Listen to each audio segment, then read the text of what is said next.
in the series that we're doing. We're going through the book of Proverbs. Proverbs is a book that's primarily written by Solomon. And Solomon, it says that he was the wisest person that there's ever been and that there ever will be. Pretty smart guy. So, some people call me Solomon. No, I'm just kidding. I'm nowhere near that. But I was joking with somebody. I told them that I was going to change my name to Scottoman because that's about as close as I could get to being wise, but not quite Solomon, but close to it. But for those who know me, my driveway doesn't always go to the road. Sometimes I'm a little short. But listen, Solomon wrote this, and it's all about wisdom.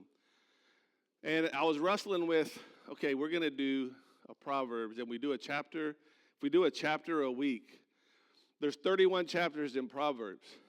So this is a 31-week series that we're a part of. Probably one of the longest series we've ever done. And I mentioned this before, and I've heard some of you are doing it, but there's 31 days in Proverbs. Several months that we have, there's 31 days in the month. I encourage you, I did it growing up, and I still do it. Read a Proverbs a day. So today, for example, is the 15th. Read Proverbs 15. And when you read Proverbs 15, it'll start out by saying, a soft answer turns away wrath, but harsh words stir up anger. Is that Proverbs 15? Maybe that's not Proverbs 15. Anyway, it's somewhere in there, and it's pretty good. If it's not. But we're in chapter 4 today, and here's the thing about this series, and I felt led by the Lord to do this, but you're not just going to hear from me in this series. We're going to get different people speaking. I spoke the first week. Pastor Chris spoke. Pastor Shay spoke last week.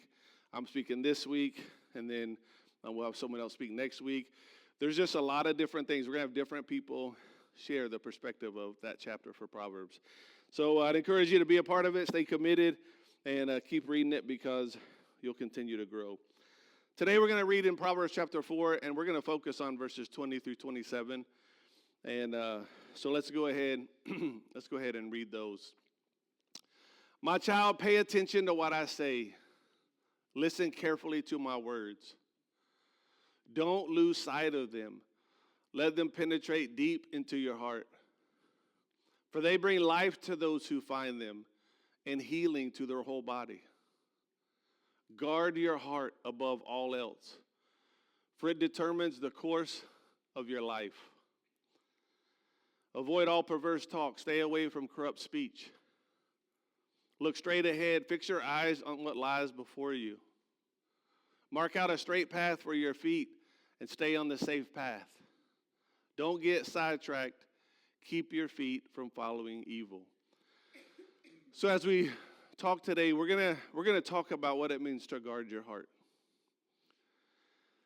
When you read this passage, it says in verse 23, it says, above all else, guard your heart. In other words, of everything that I'm saying, there's a lot of things, a lot of wisdom that's being imparted. A lot of things being said, but here it says, above everything, guard your heart. So there's the priority. It's a priority that you guard your heart, because out of it determines the course of life.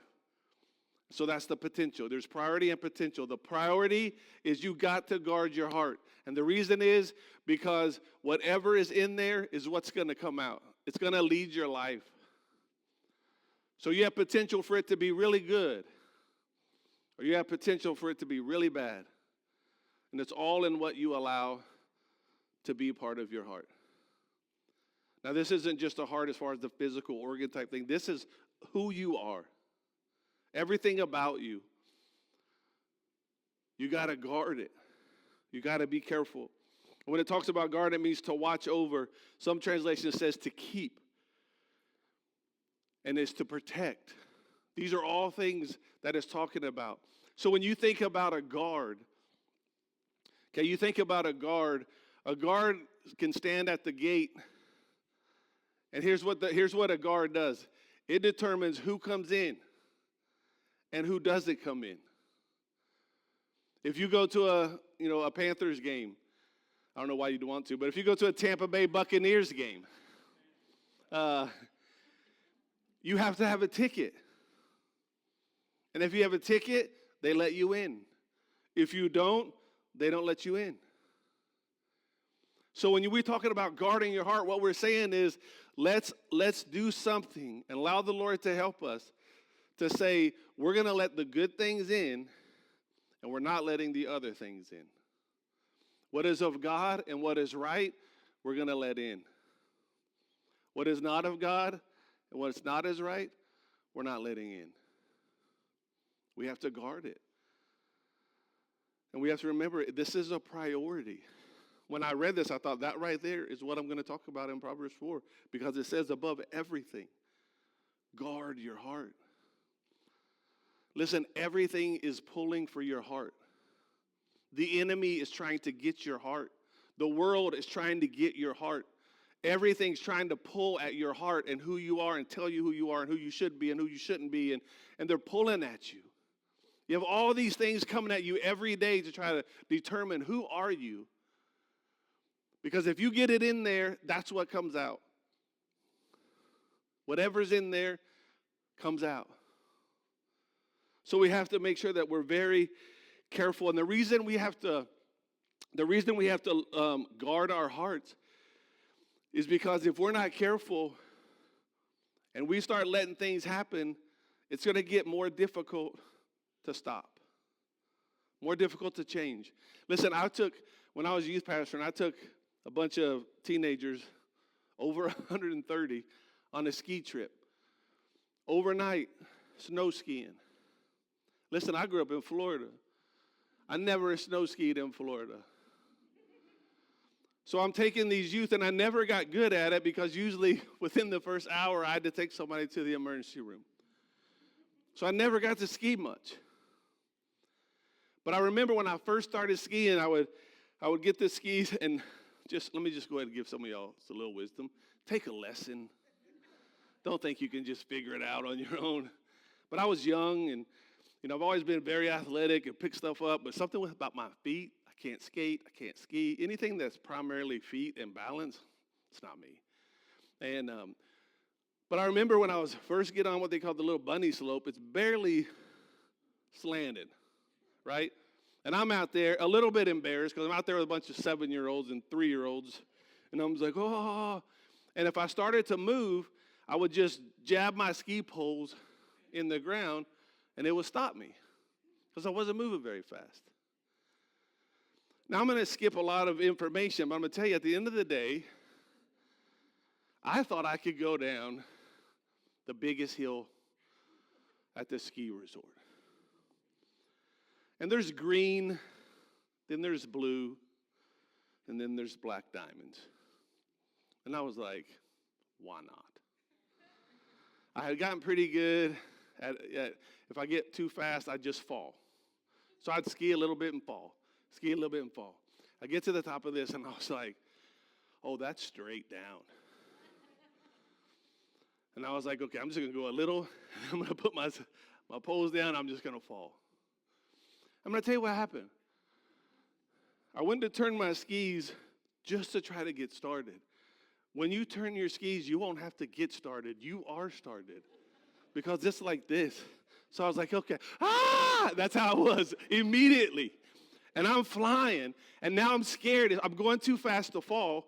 If I put my poles in the ground, they're going to go through my chest. Like I'm flying. And I just scream as loud as I can. And I'm just like, ah! And if you look at me, people think like, dude, that dude's a good skier. I am not. I'm just like, straight all the way down this hill. And then at the bottom of the hill, because this slope goes into another slope, that slope finishes and it goes into a blue one. And there's a big sign. There's a ski pole here and a ski pole here, and a sign is attached to each of these poles, and it says, slow. Well, I can't stop. I'm way too fast, and if I stop, I'm going to hurt myself. So I just look at that slow sign like the finish line, and I'm just like, da! And I just, boom, and I plowed it. So then at that time I fall. The sign follows with me. Poles are flying. And the ski patrol comes over, and they put an X on my lift ticket, which means one more, you're out. And I was like, what is that? And I had to explain to all the youth that I'm in violation. But here's why I'm telling you this story. Because when I'm just barely moving, I can stop. But if I take off and get going, it's hard to stop. And what he's trying to tell us here is guard your heart. Don't wait until you see all this stuff happening. Guard it up front, because it's easier to deal with it before you get moving that direction. So be very careful that you don't just take off and go in something you know is not right and you shouldn't do, because it's going to be harder and harder to stop. So guard it right up front. Guard it. In Luke 6, verse 45, it tells us, a good person produces good things from the treasury of a good heart. An evil person produces evil things from the treasury of an evil heart. What you say flows from what's in your heart. Proverbs 27, verse 19. As the face is reflected in water, so the heart reflects the real person. So this is why we're talking about heart, because this is where it's at. Doesn't mean you never mess up. Doesn't mean your heart's bad if you struggle. It just means that overall, what you see is a result of what's in here. And we got to guard it. We got to protect it. We can't let the world systems and philosophy and their ways get in us. Listen, how many of you, when you came in here today, you locked your car? Why? Because it's valuable. How many of you locked your house when you left this morning? Because you're protecting it. You're guarding it. How many have your passwords protected on things? You have password protected things. How many of you protect where your passwords are? Why? Because it's important. And if we don't see how important our heart is, we'll lock the doors of everything, because we don't want anything messing with that stuff. We don't want anything messing with our stuff. We don't want anything ruining our life, taking our stuff, breaking into our home. We don't want any of that. So we do things to protect it. What the word is saying here, protect your heart. Guard it. Lock it to the things that the enemy wants to try to bring in. You got to be very, very careful. So how do we guard our heart? And we're going to look through this passage, and it's going to tell us. Here's the first thing. Guard your ears. Guard your ears. Proverbs 4:21 or 20 and 21 says, my child, pay attention to what I say. Listen to my words. Don't lose sight of them and let them penetrate deep into your heart. Listen, here's the question you have to ask yourself. Who am I listening to? What am I listening to? I'm going to tell you, Fox News isn't going to change your life. CNN isn't going to change your life. MSNBC isn't going to change your life. Facebook is not going to change your life. Instagram is not going to change your life. Certain podcasts is not going to change your life. Be careful who you listen to. Be careful what you listen to. And Solomon is saying, listen to these words, because these will bring life to your body and health to your flesh. Listen to this. So what he's basically saying to his son, he's saying, listen. He's basically saying this. Listen. Be careful what you let your ears hear. There's so much out there. The world is screaming things to us. And if we're not careful, it's going to get in our heart. And it's going to mess us up. When the world says, oh, you can do that. When the world tells you to get revenge, or if the world tells you to cheat on this or lie about this, listen, be careful what you listen to. Remember that song? Be careful, little ears, what you hear. Right? You got to be careful. Be careful what you listen to. James 1:19 says this. Be quick to listen. Slow to speak. Slow to become angry. But you got to listen to the right thing. When you're listening to what the Lord has to say, when you're listening to what the Word of God says, listen. Don't think you know it. Listen. This is one way that the enemy can get to you. And I'm going to tell you something. You know, there's certain things that we in our culture have just been okay with. But I'm just going to be straight up with you. You still got to be careful what you listen to, what music you listen to. What's your playlist? What do you listen to on the way to work? Who's speaking into your life? You got to be careful. Romans 10:19 says faith comes by hearing, and hearing by the word of the Lord. And that's the wrong scripture I gave you. But anyway, faith comes by hearing, and hearing by the word of God. When you look at that, faith comes by hearing, and hearing by the word. The Greek word for word right there is rhema. It's the spoken word. Sometimes the way you can hear better is speak. There's times when I'm in my office or I'm at home or I'm even in here, and sometimes I will actually read the scripture out loud because I'm saying it and hearing it. And that's what builds your faith. So be careful what you hear. Monitor it. Second thing, guard your mouth.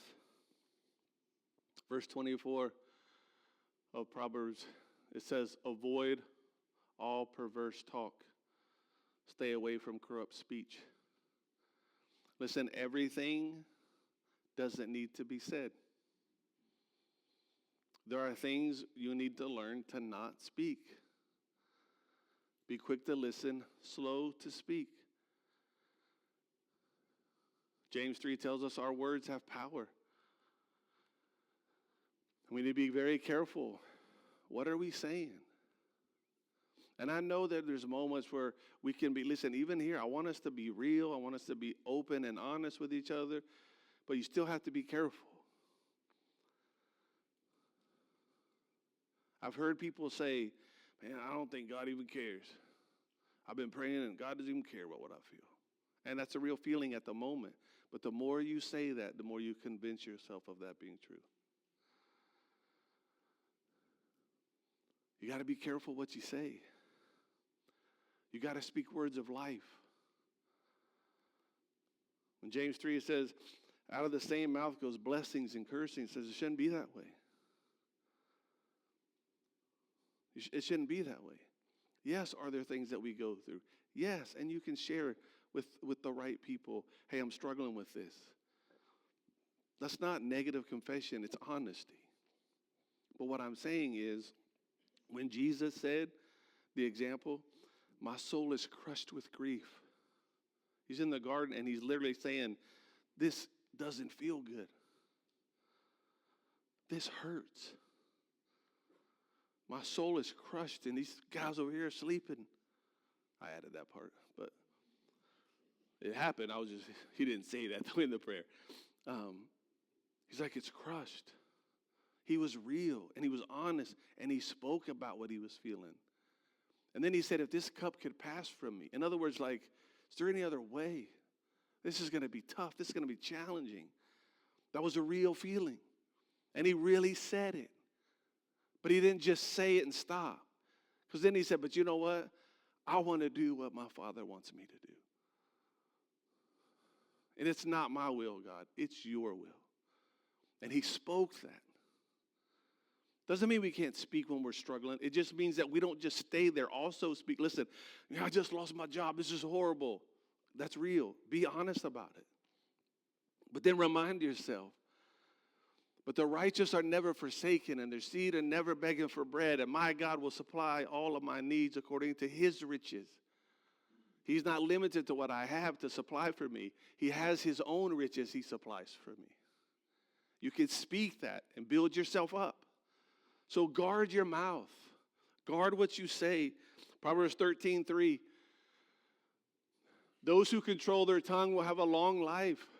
Opening your mouth can ruin everything. How many of you ruined something, at least at the moment, because you opened your mouth? You know, as soon as you said it, I shouldn't have said that. We've all done it. But that's why we have to guard our heart. We got to guard what comes out of here. Because you can't take it back. You can repair it by saying something different, but you can't take it back. So we got to be careful what we say. Ephesians 4:29. Don't use foul or abusive language. Let everything you say be good and helpful, and your words will be an encouragement to those who hear them. So here's what he's saying. Listen, don't use your mouth for abusive, foul stuff. Listen, we live in a culture, we just somehow think it's okay to just say things that we would not say in front of Jesus. We tend to think, well, I was just frustrated. Well, you still got to be careful what you say, because you're still saying it and you're still hearing it and it's still going in. And it's harder to change if you keep doing it. Ask the Lord to help you day by day, learning to talk different, learning to say things different, learning to express yourself different. It'll help you because your words are meant to be good and helpful. I'll never forget talking to somebody one time and they're like, they said, hey, I want to encourage you with something. And I was like, all right, I'm just going to tell you I'm going to be honest. And I was like, oh, this is probably not going to be too encouraging. And they were upset about something, a decision we had made, and I was like, okay. They justified their truth for mean. You can't do that. Your words have to be good and helpful. You can still speak the truth, but you speak the truth in love. That's what the Bible tells us. So be careful how we talk. Third thing, guard your eyes. Verse 25 of Proverbs 4 says, look straight ahead.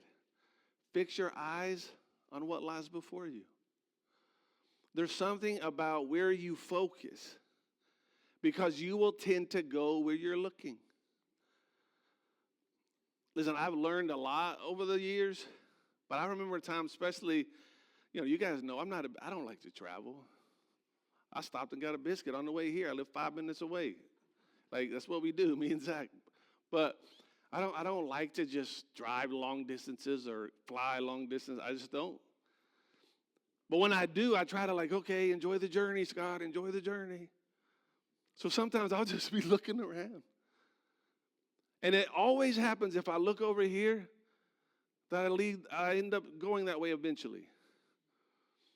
And there was one time where there was this whole, I don't know, they were like miniature ponies, but they just looked like weird. And there was a whole bunch of them. And I was just like, what are those? And what is the purpose? Like God had leftover stuff, just make a little pony. Like, I don't know what it is. But I'm driving and I look over and all of a sudden I hear the rumble strip, right? You go off the road a little bit, it's like da-da-da-da-da. And I kept hearing it because I kept looking at those little things. And you know what? It was like because my eyes are there that I tend to go that way. I wasn't trying to. I didn't want to run off the road at all. Some of you are like, don't let my child ride with Scott. You want to take notes on that. But it's life. If you start looking a direction, you're going to eventually go that direction. So we got to keep our eyes in the right place. What are we looking at? What are you looking at? What are you allowing to go into your eyes and into your mind and into your heart? You got to be careful. You got to be very careful. Do you read news things? Do you read Instagram or Facebook articles or whatever posts people are writing more than you read what this book says? Then that's what's going to be in you. which means that's what's going to come out of you. We gotta be careful what our eyes see. Hebrews 12, 1 and 2. We do this by keeping our eyes on Jesus. There it goes. We're surrounded by a huge crowd of witnesses, the life of faith. Listen to this. Strip off every weight that slows us down, the sin that trips us up, and run with endurance. The next verse tells us how to do it. Let's go to the next verse. We do this by keeping our eyes on Jesus. You want to know how to run the race with endurance? You want to know how to not let all the weight of the world rest on you? You want to know how to not let sin get all entangled up in you? You keep your eyes on Jesus. You keep your eyes on Jesus. That's how you do it. You keep looking to him. And sometimes you got to look again. Because there's been times my eyes have been on Jesus and something happens and I get my eyes on that. And then it's like, hey, even like when my kids were little, I'd say, listen, I want you to look at me. And I would start talking. And then if they did something wrong and they felt bad, they'd start to hang their head. And I remember I used to have this little part of my finger. I would just say, hey. And I would just pick their chin up. Like, it's okay, buddy. I want you to look at me. Daddy loves you. Look up. We got to keep our eyes on Jesus. And if we start to look away, let's look back up. Matthew 14 is a place where Jesus comes walking on the water. And Peter's like, hey, if that's you, asking if that's you, let me come out there. And Jesus says, come on. So Peter started walking on the water. Like legit. Walking on water. Like seriously, like y'all hear that? This brother was walking on water. And here's what happens. When he saw the strong wind and the waves, he was terrified, began to sink. All of a sudden, his focus is on all the other stuff. He sees the wind and the waves, and all of a sudden, his eyes are off Jesus. And he goes under. Jesus grabs him. Jesus wasn't like, well, sorry, Peter, you should have kept your eyes up. Like, he helped him. But he got off focus. We got to be careful where our eyes go. Fourth thing, we got two more. Guard our feet. Verse 26. Make a straight path for your feet and stay on the same path, the safe path. Listen, this is a little bit similar to what we talked about, but where do you go? Where do you go when trouble hits? Where do you go when you don't know what to do? Do you go to your own wisdom? Do you go to your own past experiences? Do you do what Uncle Billy Bob did when he went through it? Do you Google it? Or do you go to the Lord? Do you go to the Word? Do you follow the path that you know he has you on, and even when there's bumps, you decide, I'm staying faithful. Listen, whatever God's called you to, it's not going to be easy. And you're not going to be perfect. And listen to me, you don't have to be. But you got to stay the path and not let the enemy or anything else pull you off the path that God has for you. Because there are difficult seasons that you're going to have to walk through to get to where you're going. But you can do it. Psalms 119, 105 says, your word's a lamp to guide my feet and a light for my path. Listen, the Bible's very clear. It says the steps of a righteous man are ordered by the Lord or woman. They're ordered by the Lord. His word guides us. Remember, when we're talking about guiding, it's a step. If it's completely dark outside and you're trying to walk somewhere, you don't shine the flashlight way down the street. You shine it right in front of you so you know your next step. That's what the word does. Okay, so this is where I go. Okay, this is my next step. Okay, this is my next step. The word will lead you step by step by step by step by step. And The way you guard your heart is you say, I will follow where the word leads me. And I'm going to get off track and let all this stuff trying to get me over here to be a part of this. Listen, we get pulled in so many directions. We get pulled with situations in our community, in the world. We get pulled on what side are you on. We get pulled on politically. We get pulled in every area. And the bottom line is we have to stay the course of what God has called us to and who he's called us to be, and stay there. And stay on that path that he has for us, that he's prepared for us a long time ago. Ephesians 2:10 tells us. Something he's already prepared for us to do. And we can do it. Proverbs 3:5-6 says, trust in the Lord with all of your heart. Don't lean on your own understanding. Seek his will in all you do, and he'll show you the path to take. If you want to know what is that path, trust God. Seek him. Don't lean on your own stuff. Don't think you can figure it out.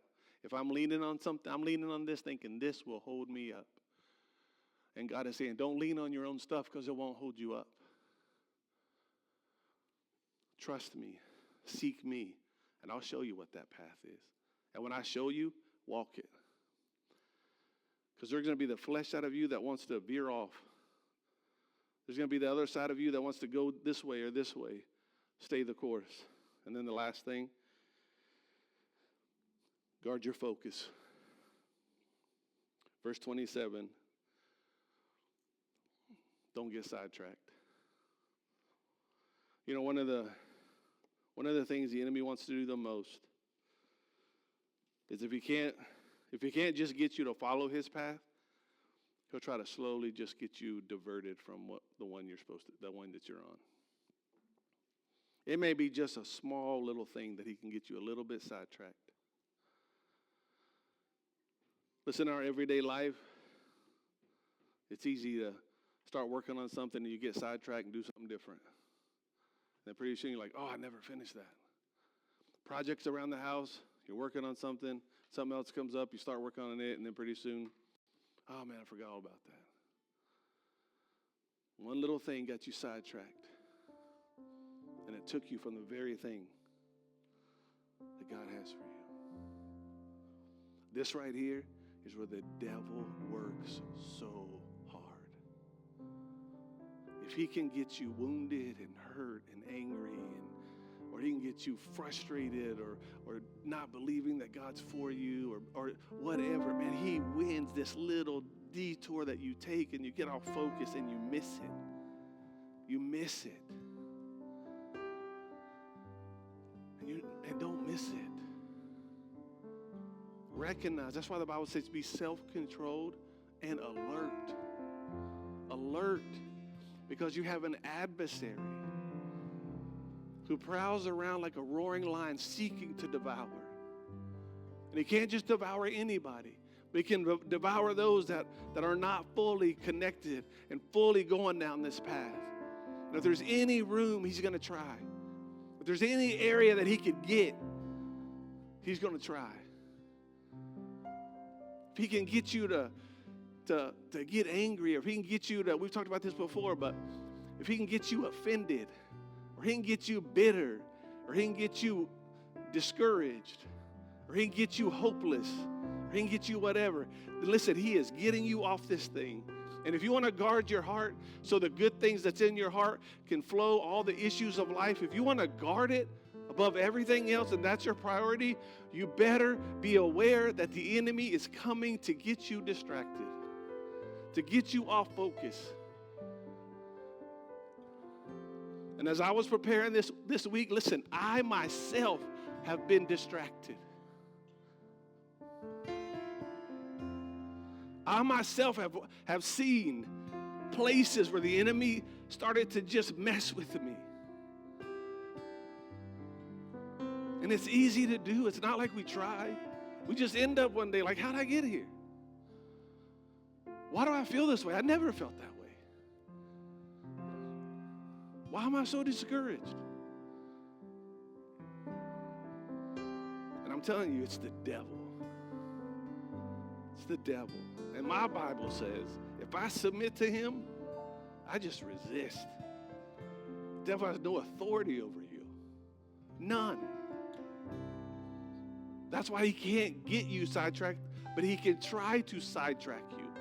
He can't pull you off the path, but he can make it to where you feel like you should go off the path. Like it'll be better for you if you're off the path. But that's a lie. It's a lie. Colossians 3:2 says, set your mind on eternal things. Stop focusing on all the here and now. Set it on the eternal things. Philippians 4:8 says, listen, if this is what you need to think about. Fix your thoughts on what's true and what's honorable and what's right and what's pure and what's lovely and what's admirable. Think on the things that are excellent and worthy of praise. Do you know what we do sometimes? We think about this happened and why this and why is our country going through this and why are they doing that and why are they doing that? And we're not thinking about this stuff. That's sidetracked. That's off the path. Even in difficult times, you should be like, you know what? You know what's true? That in my worst day, my God is still here. And in my weakest moment, his strength is perfect. In my darkest day, I have the light of the world. That's what's true. That's what's true. Why don't we think that way? Because we have stinking thinking. We've been trained to think this way. We've been trained to think the worst. We've been trained to think that. And it's not who we're called to be. Church, we got to guard our hearts. In the days ahead, the enemy's coming after your heart. So is the world. And you better guard it. We got to guard it. Listen, Solomon wrote this. The wisest man. But look at this passage in 1 Kings 11. King Solomon loved many foreign women. Besides Pharaoh's daughter, he married women from Moab, Ammon, Edom, Sidon, and among the Hittites. The Lord had clearly instructed people of Israel, you must not marry them because they will turn your hearts to their gods. Yet Solomon insisted on loving them anyway. He had 700 wives of royal birth and 300 concubines. And in fact, listen, they did turn his heart away.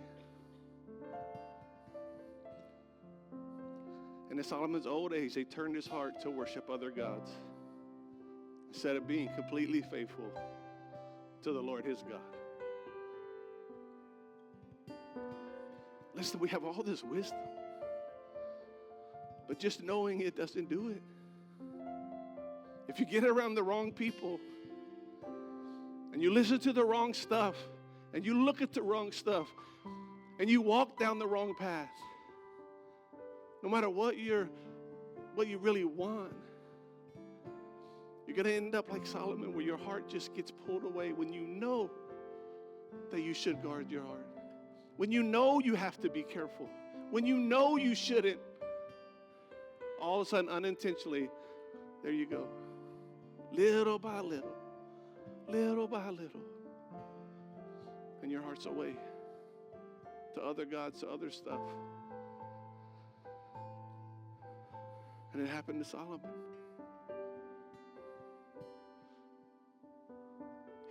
In some sense, he knew better, but he didn't recognize it. I don't think it was I'm going against God. I think it was a subtle, they turned his heart away.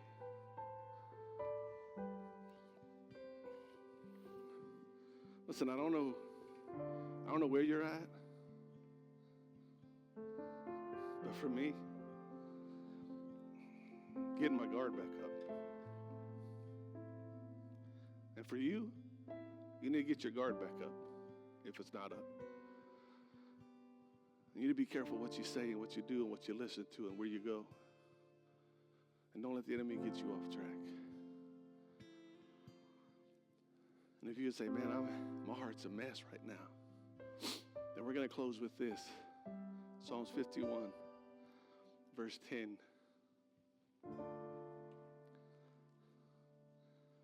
And I feel like this is all of us, y'all. Some in me.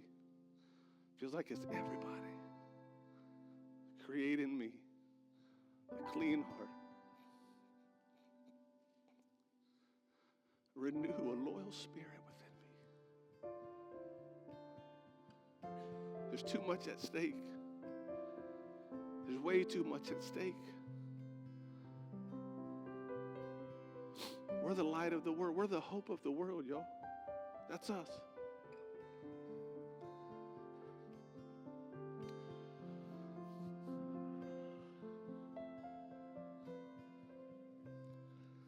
I want us to just finish with just a minute or two of silence. And right there in your seat, I want you to just pray this. God, create in me a clean heart. And renew a right spirit within me.